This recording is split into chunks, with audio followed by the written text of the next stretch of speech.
Yo, before we even start this video, I need you to understand something. We are not talking about just movies today. We are talking about the films that raised us. The ones that your mama had on VHS with the label written in marker. The ones you watched at your auntie's house on a Saturday afternoon, eating a bowl of cereal. The ones that taught us, how to be cool, how to love, how to handle beef, how to dream bigger than your neighborhood. I'm talking about black movies, 90s and 2000s, the golden era. And look, I grew up in the Bay Area, so these movies weren't just entertainment for me. They were a window into a world that felt like mine. Like finally, somebody on screen looked like me, talked like me, lived like me. So today, we're counting down my top 10 black movies that raised us. And if your favorite isn't on here, drop it in a comment because we might have to do a part 2. Let's get into it.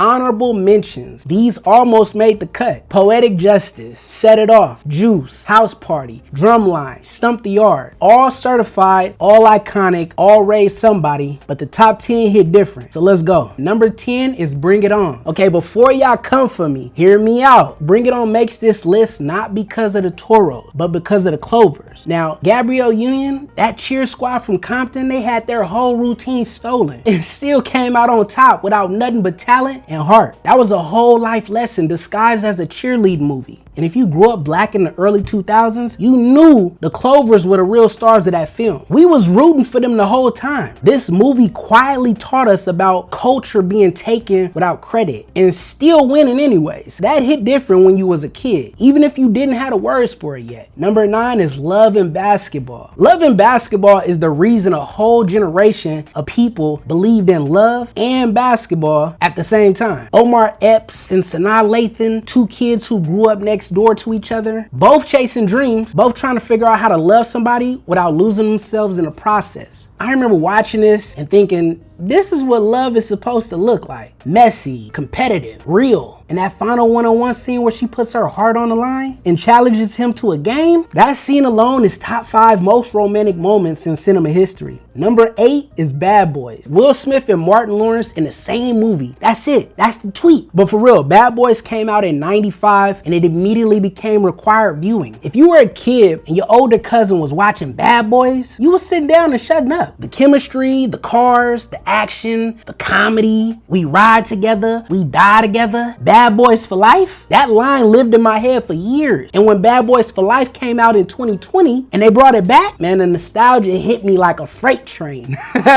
This movie is a classic and that's no debate. Number 7 is Soul Food. All right, I gotta slow down for this one. Soul Food is not just a movie. It's a document of black family life. Vanessa Williams, Vivica A. Fox, Nia Long, 3 sisters, 1 mama, 1 table where everybody came together every Sunday. I think about this movie and I think about family, about the people who hold everything together and even when they falling apart themselves, about tradition, about food being love. Growing up, I had people in my life like Big Mama in this film, people who were the glue. And when you lose those people, you understand what this movie is really saying. It's about not letting life pull your family apart. This one hits different when you get older, and that's real talk. Number 6, Menace to Society. There's movies that entertain you, and then there's movies that shake you. Menace to Society shook me. The Hughes brothers made this film when they were 20 years old. 20. And they captured something so real, so raw about street life in South Central that it felt like a documentary. Kane's story was a tragedy from the opening scene. You knew where it was going and you watched anyways, hoping somehow it would end different. And that's the power of this film. It made you care, it made you think, it made you look at circumstances, at systems, at choices differently. Now this movie isn't fun to watch. It's important to watch. There's a difference. Number 5, Friday. Yo, we in the top 5 now and you already know what time it is. Ice Cube wrote this script in like 10 days. That's 10 days. And created one of the most quoted, most referenced, most beloved movies in black cinema history. Craig, Smokey, Big Worm, Debo, Ezell. Every single character is a classic. The whole movie takes place in one day on one block in South Central. And somehow it feels like a whole world. You got knocked the fuck out, man.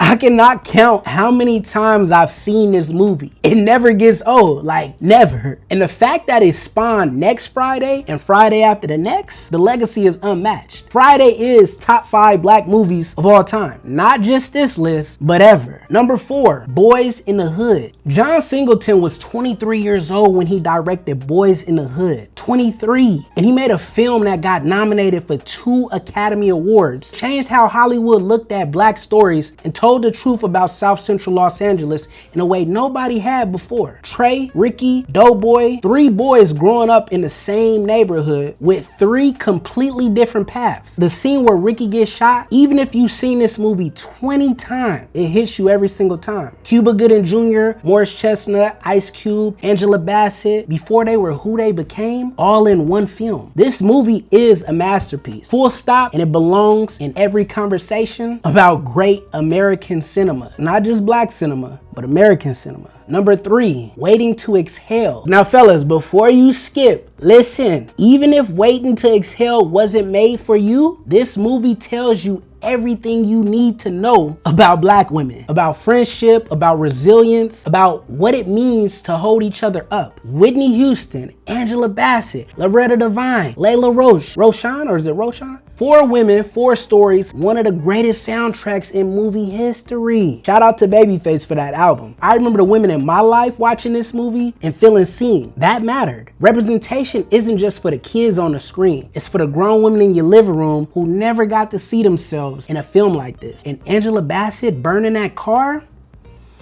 an icon, a legend, a moment. And number 2, Scarface. I'm just playing. Y'all know what number 2 is. Come on now. Y'all know what number 2 is. The Best Man. The Best Man is the blueprint for what a black ensemble film can be. Taye Diggs, Morris Chestnut, Nia Long, Sanaa Lathan, Terrence Howard, Harold, Regina Hall, all of them at the top of their game. This wasn't a hood movie. This wasn't a struggle movie. This was a movie about educated, successful black people with real problems. Friendship, loyalty, secrets, love, ego, and it felt aspirational without feeling fake. The wedding scene, the drama that unfolds, the friendships tested. This movie made you want that crew, that group of friends who've known each other forever, who show up even when it's messy. The Best Man Holiday came out in 2013 and somehow hit even harder emotionally. If you didn't cry in that theater, you built different. The Best Man is the gold standard of black ensemble films. Case closed. And coming in at number 1,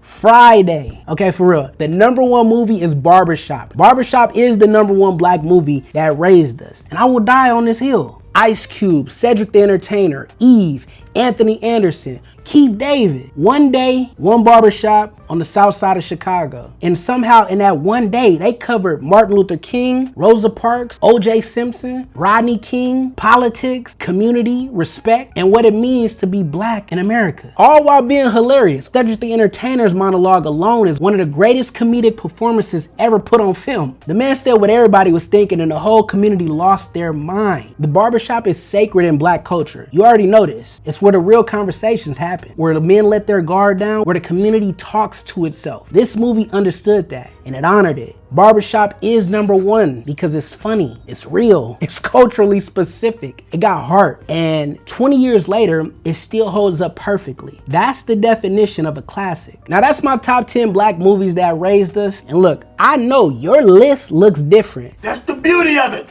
These movies meant something personal to all of us, depending on where you grew up, what your family was like, and what you needed to see at that age. Drop your number 1 in the comments. I genuinely want to know. And if I missed a movie that deserves a spot, let me know, because part 2 might be necessary. If this video hit for you, like it, share it with somebody who grew up on these films, and subscribe, because we do this every week. I'm Keith, nostalgia, culture, real life. I'm gonna catch y'all in the next one. Peace.